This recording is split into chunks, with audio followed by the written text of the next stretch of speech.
I was just a child. But God was already leading me like a man. It was Workers' Day. My classmates and I had gone to represent our primary school in a match past. We rode in the school bus, marched with pride, and I felt like I belonged. But when the event ended, they forgot me. The bus left. My teachers, my friends, all gone. And there I stood, alone in a part of town I had never seen before. I was too young to know street names, too poor to own a phone, too small to defend myself. But I did what I've always done. When no one else was there, I turned to God. I remembered one thing.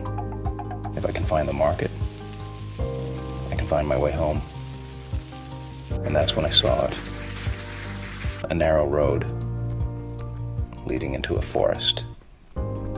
Everyone knew what they said about that forest.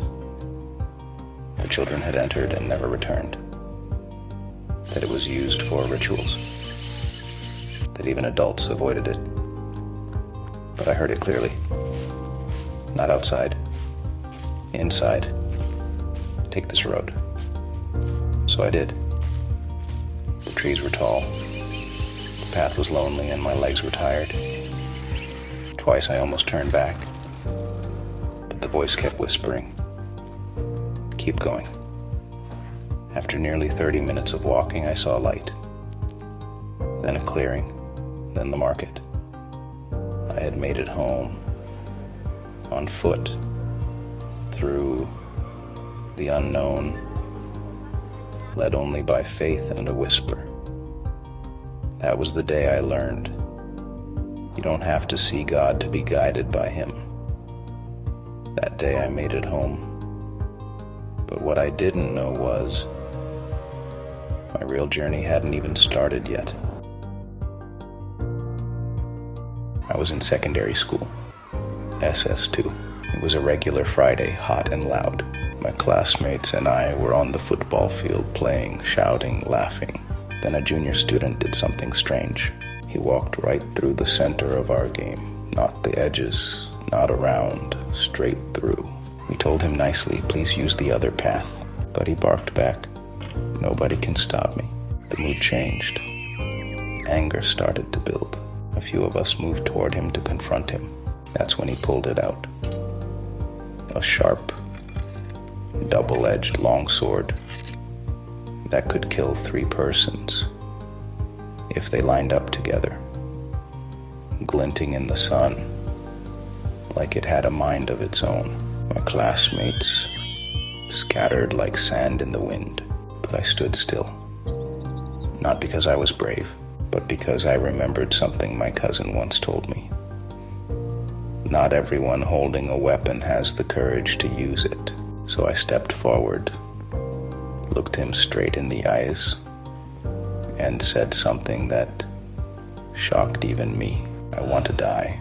Shook me.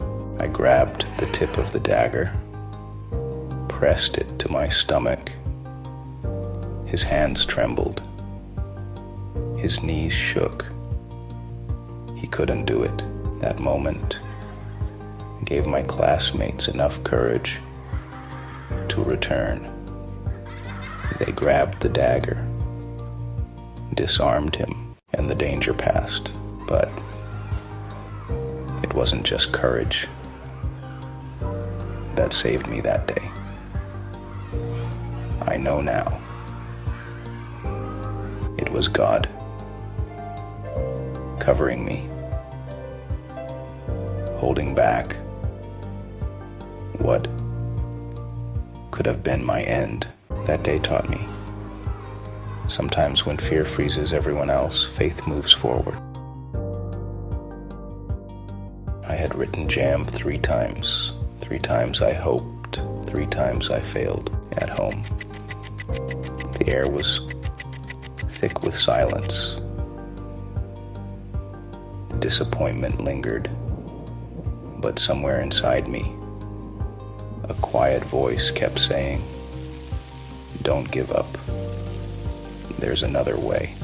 A former classmate visited and spoke of the Uniben part-time program. When I told my parents, they laughed. "How will you pay for it?" Even they didn't believe it was possible, but I did, with only faith and determination. I left Igara for Benin City. No form, no money, just purpose. And I got a job, watering flowers in a garden near the school gate. 3,000 naira a month. And the form, 6,500. I was trekking half the time, eating less, saving more. But time was ticking. Weeks passed. 3 weeks left. 2 weeks. Still not enough. I was tempted to give up. But I kept moving. Then came that evening. I was walking across the school sports complex. Tired, hungry, dust in the air. I saw it, something flashing in the grass. A phone, Sony Ericsson, worth over 30,000 naira. I picked it up. No one around. No name on the screen. I paused, looked around, but deep down I knew. This was divine provision.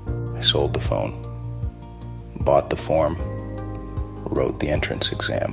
When the results came, I wasn't just admitted to one department. I got 2. Mechanical engineering and petroleum engineering. It was a miracle, and my father, the one who doubted me most, smiled as he held my admission letter in his hands.